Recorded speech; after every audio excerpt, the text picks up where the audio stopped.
How to enable or disable using contact info in Safari on iPhone X. And okay guys, here in your mobile phone, go to settings.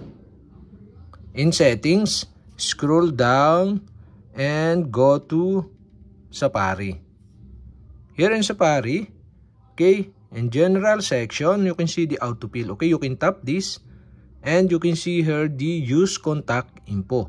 The use contact info is disabled.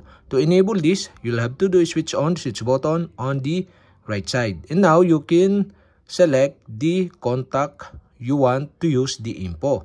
So for my example, I use the info of this Richard.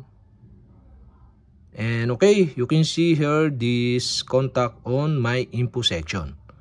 So okay, we have successfully enabled. And okay guys, to disable again, you'll have to do switch off the switch button on the right side. And that's it. Okay, we have successfully enabled or disabled using contact info in Safari on iPhone X.